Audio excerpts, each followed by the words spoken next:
So hello everyone, thank you for attending my speak today. So I'm going to present you what I did during my internship with François and Elie. So it was a 6-month internship, and the goal was to calculate the probability of the Condorcet Paradox using combinatoric tools. So I don't know why I can. Je peux pas. Ouais, il se passe rien.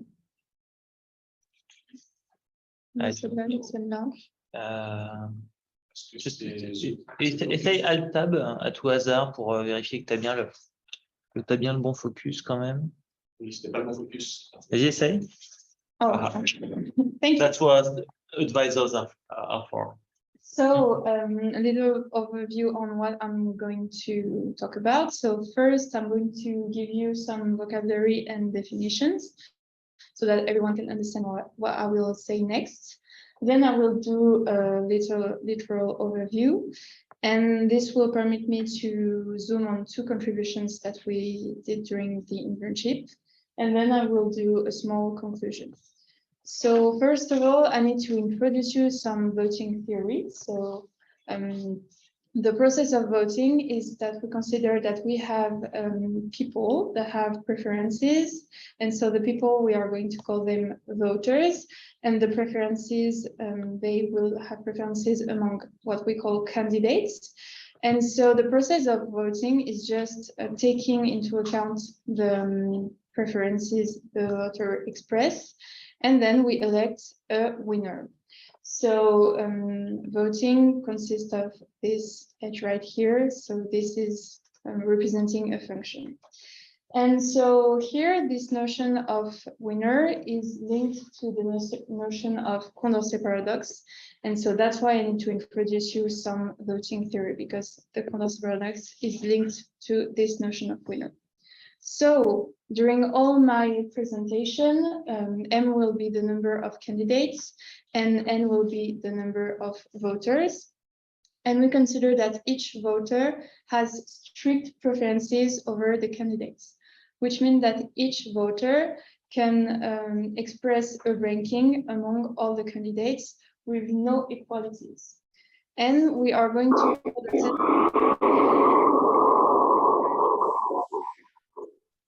I don't know who is making sounds, but please cut your microphones. Okay. So we are going to represent a profile like this. So here we have a table, and every column corresponds to a possible ranking. So here we have M is equal to 3 and N is equal to 16. So here, for example, we have the ranking A is preferred to B, that is preferred to C, and we have above 1 person who prefers this ranking. Here we have 5% who prefer A to C to B. And when we have a profile, we can look at the pairwise matches. So for example, if we focus on the candidate C and we compare C to A, we can see that C is preferred to A in this ranking right here, and this ranking right here. So we have 6 plus 2 plus 2, we have 10 people who prefer C to A. And as we have 16 voters in total, it means that a majority of people prefer C to A. Again, if we compare C to B this time, we can see that C is preferred to be here, here, and here. So we have 9 people who prefer C to B. So again, we have a majority of people who prefer C to B. Then we call C a Condorcet winner. So a Condorcet winner is a candidate who's preferred by a majority of people to every other candidate. Notice that it's not necessarily the same majority. Here, the people who prefer C to A are here, and the people who prefer C to B are these people. But as long as we have a majority, it's all that counts. So now that we have this notion of Condorcet winner, we can Sorry. Go ahead. Now that we have this notion of Condorcet winner, we can define the notion of Condorcet paradox. So the Condorcet paradox occurs when there is no Condorcet winner. So let's see an example of a profile with a Condorcet paradox. Here, again, we consider that we have m is equal to 3, and this time n is equal to 3. And we have one person who prefers this ranking, one prefers this ranking, and one prefers this ranking. And here, if we look at the pairwise matches, we can see that A is preferred to be here and here, so 2 times. B is preferred to C here and here. And C is preferred to A here and here. And so we cannot pick a Condorcet winner because no matter the candidate we pick, there will be another candidate that be preferred by a majority of people. For example, if we want to say that B is the Condorcet winner, it's not possible because A is preferred to be by 2 people, so by a majority of people. So now that we know what is a Condorcet paradox, we need to have a framework to calculate the probability that this paradox occurs. And our framework will be the general independent culture. So a culture is a distribution of probability among all the possible rankings. So here again, we have n is equal to 3, and we consider that the probability that this ranking is picked will be P1. Same for all the other rankings with P2 and etc. And this general, so we say that it's general because here the probabilities are arbitrary. And we say that it's independent because we consider that each voter picks its ranking independently from the other voters. And this general independent culture is interesting because it generalizes other particular cultures that have been a lot studied in the literature. In particular, the impartial culture. So the impartial culture corresponds to the uniform distribution on all the rankings. And so let's see a few results for the impartial culture. So if we note P and infinity, the probability of having Condorcet winner under impartial culture, we have several results. So first of all, we have these results when we have 3 candidates. So this will be what we call the Arc-sinus formula. And this formula we found, we calculated the probability and we found this formula again with our method. Originally, this formula was found by a probabilistic method, and I will show you at the end of my talk, if I have enough time, how we did to find this, this formula. Okay, we have other specific formulas for P for m is equal to 3 to 7.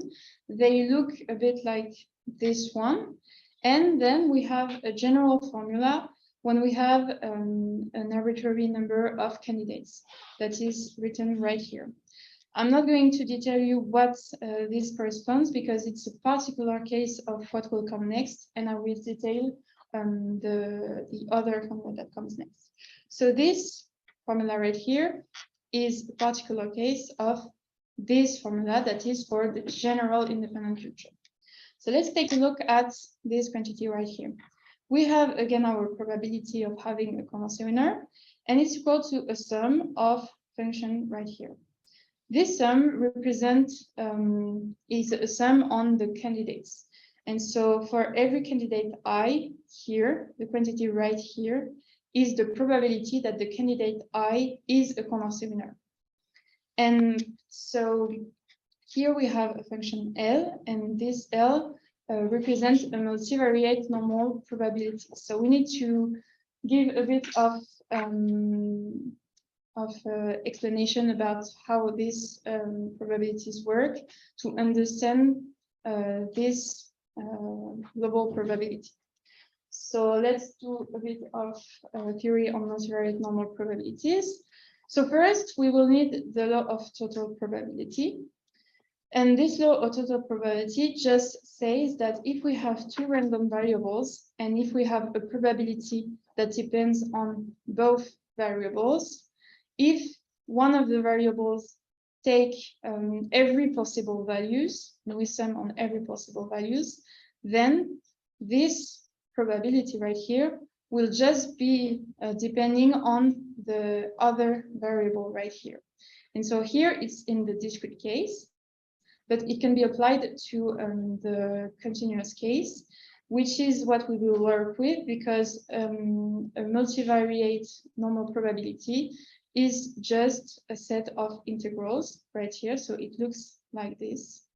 Here I put only the bivariate normal probability, but it's exactly the same for the multivariate case when m is greater than 2.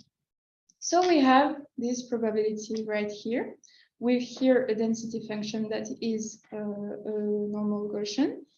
And then we will have a distinction of case here on the delta. So let's take a look.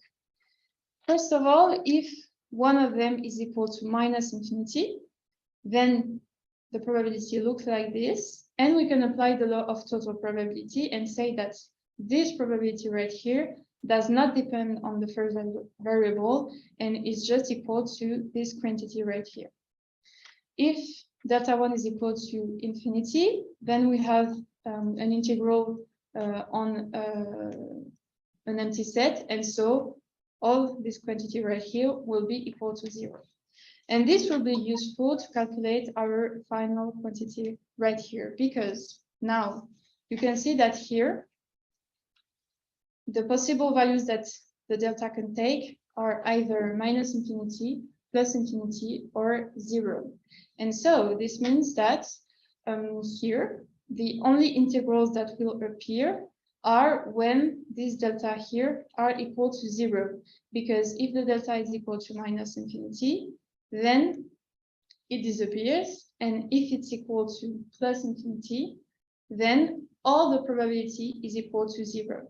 So here the sum will only remain the what we call the critical case, so the case where delta is equal to 0.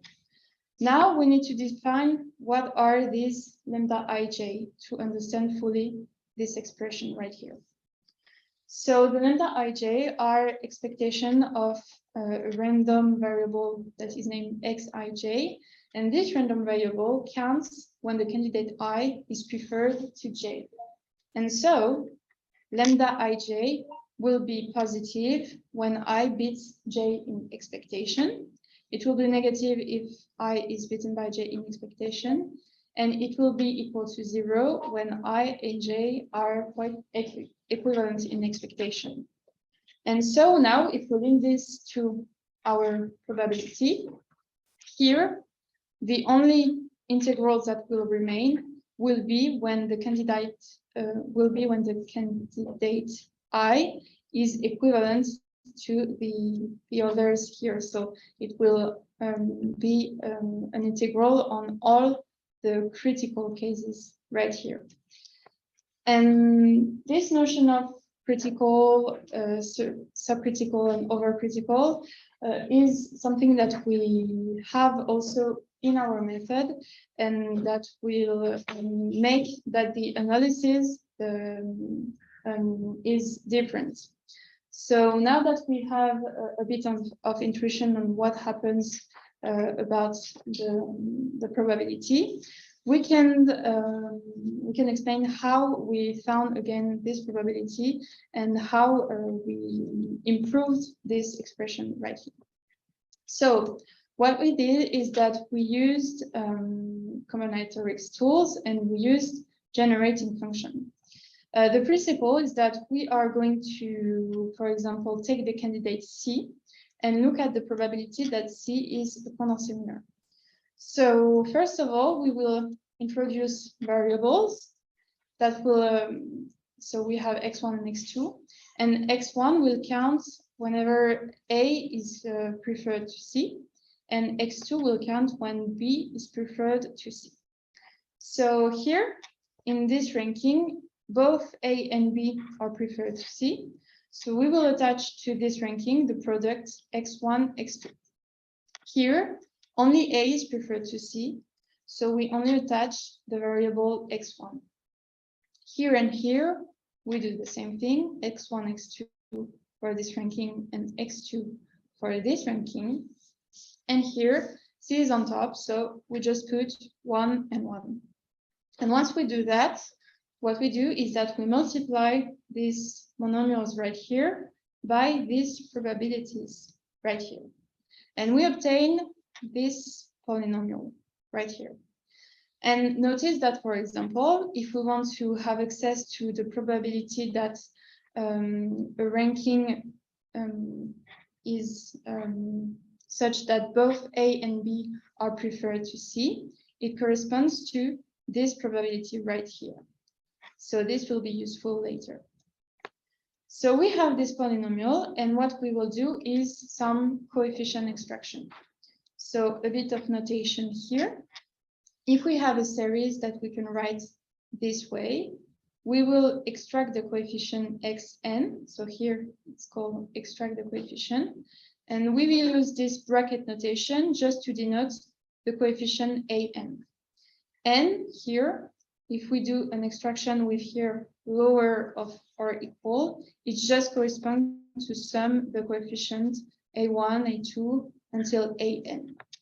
Okay, so now that we have this notation, we can rewrite our probability of Condorcet paradox. So here, if we consider that we have one voter, the probability that both A and B are preferred to C is equal to this quantity right here, as I said before, and this is just can be written like this coefficient extraction. Now, if we consider that we have two voters, it will actually be represented by this polynomial to the power of 2. And then we will have this result. So if we consider that we have two voters, and we want to have access to the probability that exactly one person prefers A to C, this will correspond to extract the coefficient x1 to the power of 1 into this polynomial. So here it's p to the power of 2.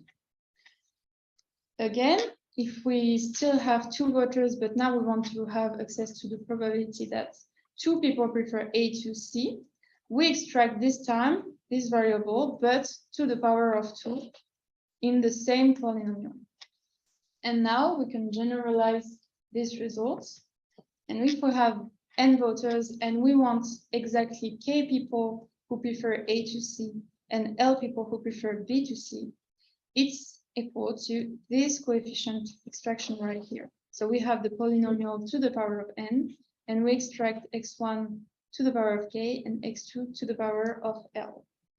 Now, this coefficient extraction can permit us to express the probability of having a Condorcet winner, because now we want every other candidate to be preferred to C less than n over 2 times. So this probability that the last candidate is a Condorcet winner is equivalent to this coefficient extraction. And this coefficient extraction can be rewritten that way. I'm not going to detail the calculation, but you need to believe me on this. And so now that we have this expression, we will use what we call the residue theorem to rewrite this coefficient extraction as an integral. So what the residue theorem say is that if we have a norm function, so it's an analytic function, except on one singular point W, then this coefficient, so f minus 1, can be rewritten as this integral right here. So notice that we will apply this residue theorem not to this function, but to this function divided by x to the power of n, so that we can have here a sum that starts in the negative n. Okay, so let's prove this formula right here. So we consider that we have an analytic function right here, a meromorph function right here, and we rewrite this function as a sum. So this is just by definition. Then we interchange the sum and the integral right here.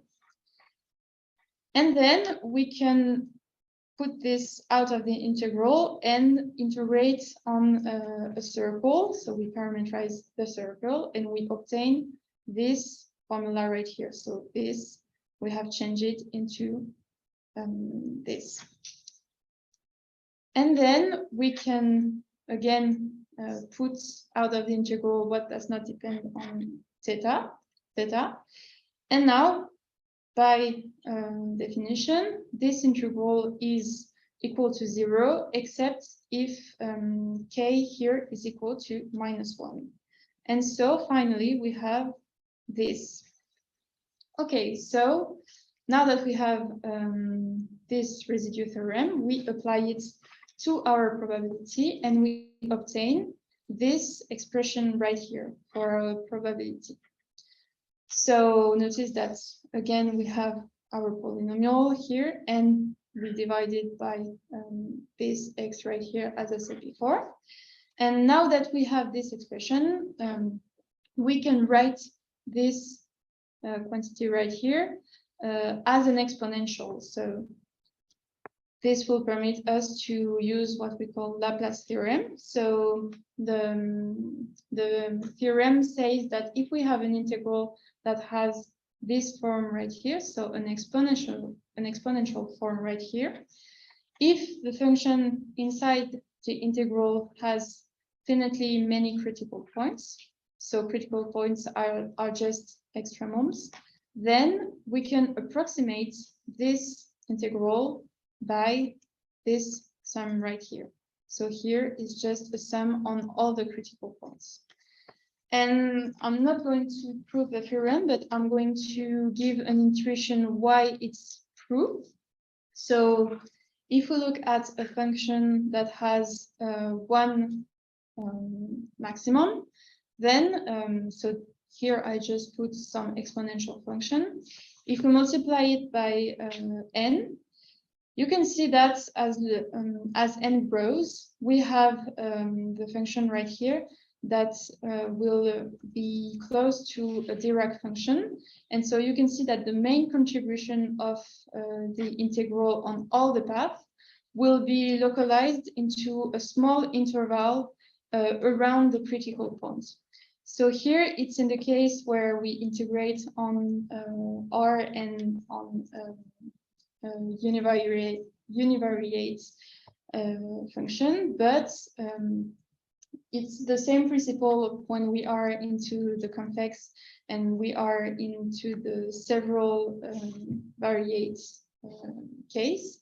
And what will change is that instead of having a small interval, we will just have a small circle around the critical points. Okay, so we have this theorem right here. We have our formula, and then we can apply it and obtain this result. So here we placed ourselves in the subcritical case. So this means that we consider that in expectation, every other candidate beats the last one. And so notice that here, this expression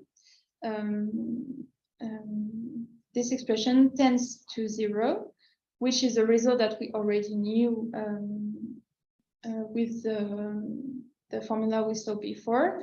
But this time we have an error term right here. And this means that if we have a candidate that is really bad because every other candidate beats him, we have a very, very few probability that this candidate is still a Condorcet winner. And we also know, yeah. Is it the contrary? Not understand the last candidate beat all the other. No. In that case, we consider that the last candidate is beaten by every other candidate. And in the culture. So culture. in the a priori probability distribution, but we consider we try to calculate the probability that when you draw the actual preferences of the people according to the culture, she is Condorcet winner, contrary to what would be expected. Okay, and so here you can see that this probability is very small, and it tends to zero very fast because it tends to zero exponentially. So this is quite a reassuring result because it means that if we have a very bad candidate, it will have very few chances to still be a Condorcet winner. Okay, so this is a way to obtain error terms, sorry. But what we can do is also just trying to find again already new known results. And for example, we can obtain again the Arc-sinus formula.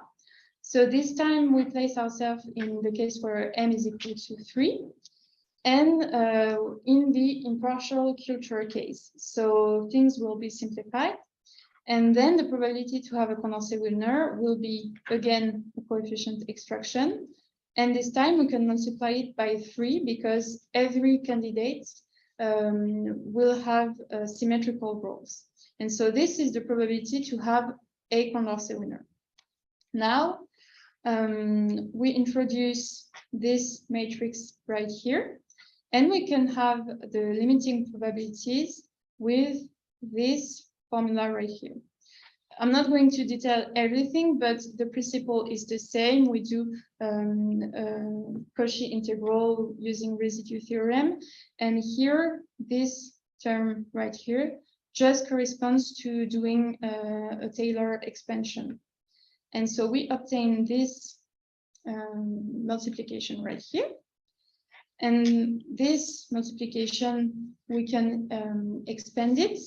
And by expanding it and by writing the explanation as a series, we have this formula right here. And again, we can interchange the sum and the integral. So we obtain this. And here we can notice that here it's equal to 0.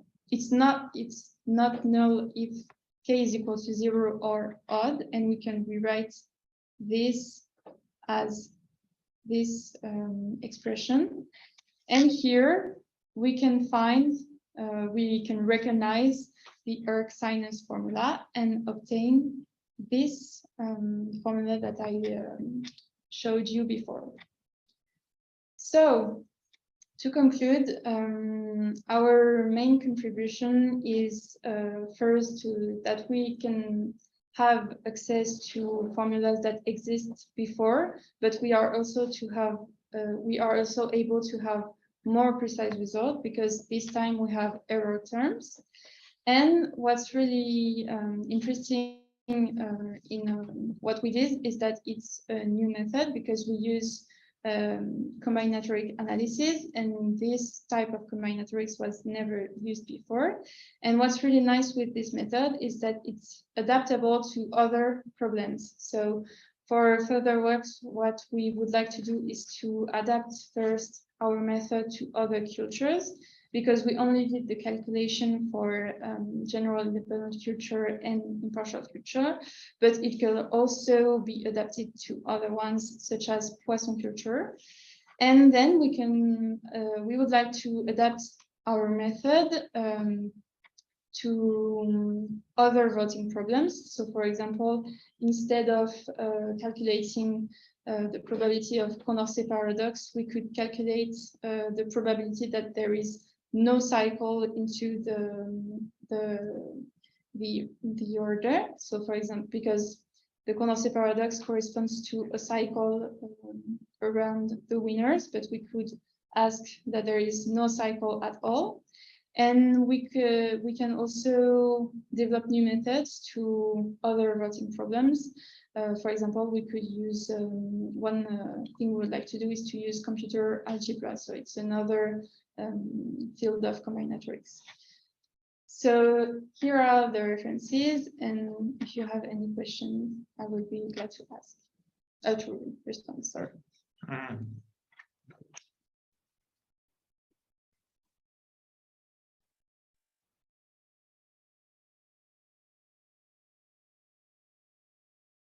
First. Very basic question. I missed the first part. So, Condorcet winner? Is Emmanuel Macron a Condorcet winner? I mean, does it the voting systems that do they respect the Condorcet winner? The voting system does not always respect the Condorcet winner. I will show you why. If you told already, no. So, were you here when I explained what is the Condorcet winner? Yes. Okay. So here, for example, you can see that in our French election system, the people who is. Did you already explain this? No. Okay.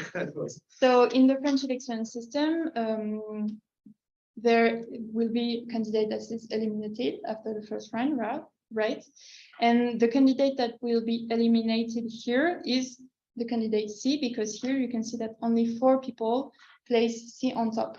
And we have 6 people that place B on top and 6 people that place A on top. So this means that by doing a French election, either A or B will be the winner here.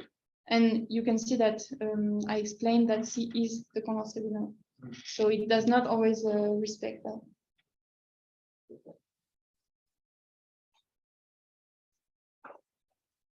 Yes. The question is more for the future work. And so what you showed is that if in terms of probability, you know that what you expect is that there is one candidate that is beaten by everyone. It is also the case when you have a lot of voters. It goes exponentially to be the case that there will be it will not be a Condorcet winner. No. So it's a specific aspect that you are looking at with the probability. I think that with the probability, you may have some expectation that someone should be the Condorcet winner, but in probability. Can you have similar results showing that it will be the case when the number of voters go to infinity also? A bit similarly as what you did on someone who is beaten by everyone, who cannot be a Condorcet winner with a large number of voters. So you mean we change the probabilities so we don't have lots of probability. Yeah. And looking at the probability, we expect that someone should be as close. The chance to be a Condorcet winner. Does this probability goes to 1 if yes, we can have that too, because what I showed you is what we call the subcritical case, but there are other cases, and one of the cases is when we have. You already have some results. Yes. And as this result been known before, so the work does someone something like this with other methods? Well, I think so, because here we have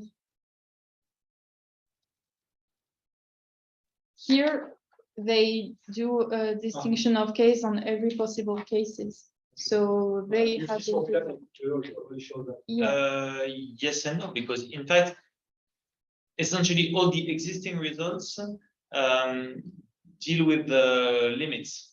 So they will tell you, okay, the limiting probability is 1 or 0 or something between 0 and 1.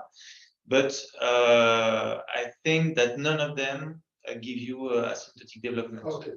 So for example, you will have here in Krishnamoorthy and Raghavachari, you will have as a particular case that in the case that you mentioned, the probability that this candidate appears as a Condorcet winner tends to 1, but you will not have the speed of convergence.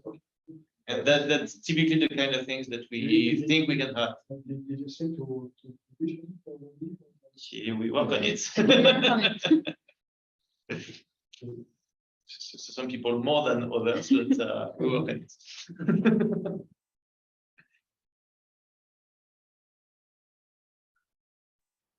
Also, I didn't understand what you mean by we have a more precise results because you have an error term. So is that you have more information, let's say, or we? Yes, because thanks to our error terms, we are able to give the speed of convergence. It was not possible with this formula. So it's not the. So when you say more precise and not we have more information. Oh, it's just Because for Yeah. precise, it seems that the other formulas are incorrect. You know, I actually, Oh, yeah, okay. It's Okay. just because I'm not fluent. That's all. ah no. Okay, now I understand. But especially in the subcritical case, it's very interesting because saying that the probability tends to 0, you don't even have the first term of the asymptotic development. Yeah. Yeah. When you say that the probability tends to I don't know 3/4 plus arc-sin or something, you have the central information that you want, which is the first term of the asymptotic development. In that case, a constant. But when the limiting probability is 0 or 1, it's a very limited information. And can you have, in the case you have a limit which is strictly between 0 and 1? So you have with your method, can you have a development to see at which speed it converges to this value? Yes, yes. Yes. Because here, okay. Yes, because I only showed you. No, here, Yeah. Oh, yeah. Yeah, here. That's why there will be a PhD after the internship. It's just the internship version. But you already have the result of your interview of your PhD. No, not yet. Not finished. So this is just impartial. Okay, I was wondering the P3 infinity is for the impartial case. Yeah. I was going to ask, sort of, if you have a model on the cultures, you know, have you tried that where you look at models on the cultures, what are probably based on that model that you'll have Condorcet winners, or is that you have? What are you calling a model? Suppose you have not a prior, but a prior on the prior. If you come back to the slide where you have the 6th column, This? this one. Okay. Suppose you know that most populations will have. Suppose you have a distribution on the P1 to P6. Mhm. The distributions on the distributions. Do you have a way of knowing with what probability you'll have a Condorcet winner on the? Yeah, I understand. I think what you're mentioning is kind of what quotient culture is, right? When you have, No, not really. Not really. Not really makes me think of. I don't remember the name. Okay, just adding one extra digression. In fact, in the literature, there is a model like this where, in the particular case where you draw the vector P uniformly at random on the simplex, and then okay, you have your vector P, and then you draw your voters at random. And this has been studied in the literature. And quite strangely enough, it's equivalent to a model where you essentially draw a multiset of rankings uniformly at random in terms of limiting probability, which is absolutely not obvious at first sight. So I know only this particular example of what you mentioned. I have another question. Has there been works to the opposite? Have an actual vote which has a Condorcet winner. What's the probability, supposing you have a prior, that it is an actual preference in the probabilities of the population? Say you have only a subset of people. Okay.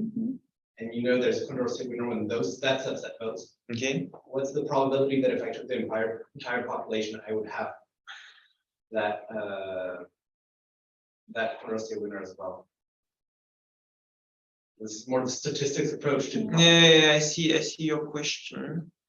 I'm not aware of previous works doing that.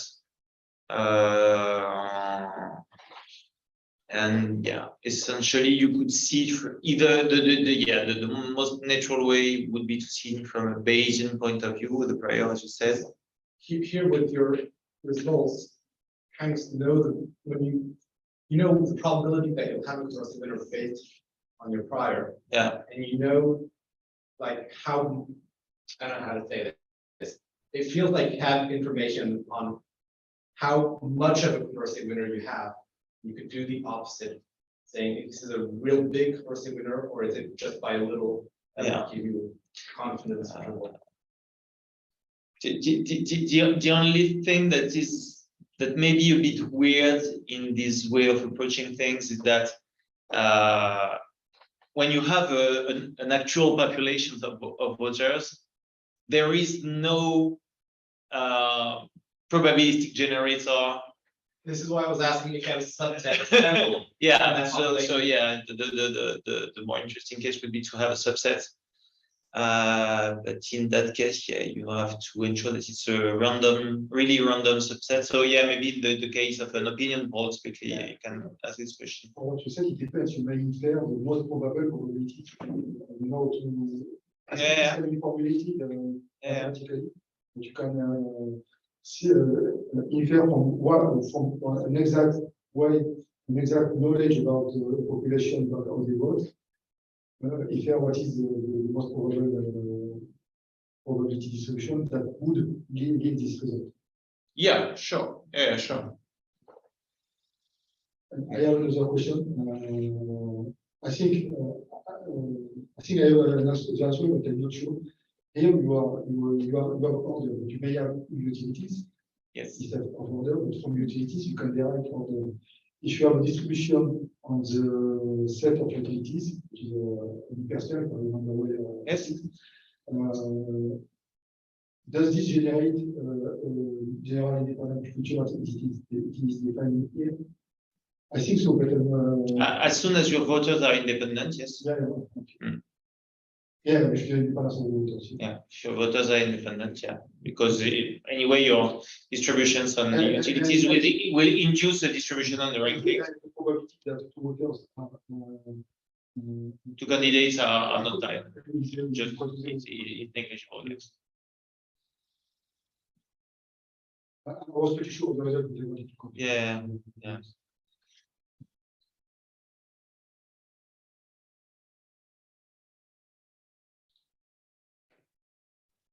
I have a question for Emma. I don't know if you can hear me. If you go back to the result slide, the formula with, Which one? m equals 3. Yeah, the one before. Yeah. The one with the m equals, yeah. Okay.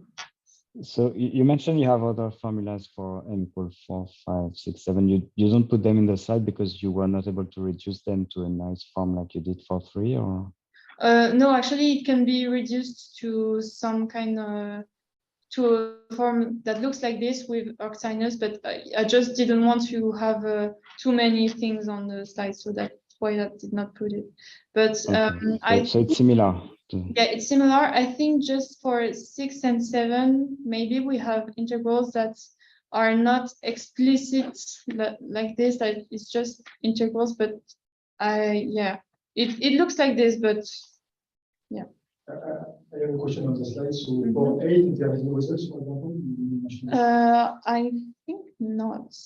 And with your result, can you get a formula that maybe you don't know the function, but you can have the limited development of the function? We can have, yes, the development, but we will not have an explicit formula like this one, because our formula is basically quite equivalent to this one that is not always explicit. Is it decreasing in M, the probability of M? Yes, in that case, it's proven. Well, yeah, when the number of voters is equal to infinity, yes, it's proven. And when the number of voters is finite and fixed, I don't remember if it's a conjecture or if it's proven. There remains a number of unproven conjectures, and, especially on the monotonicity of this probability. But in the case of an infinite number of voters, I'm quite sure that it's proven.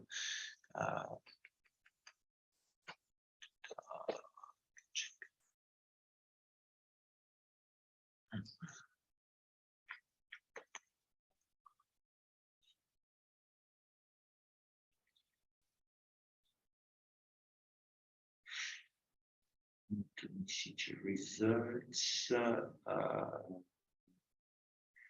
when the number of candidates vary. Yes. Yeah. The monotonicity with respect to M is proven in the case of 3 voters or an infinite number of voters, and not in the other cases. So feel free.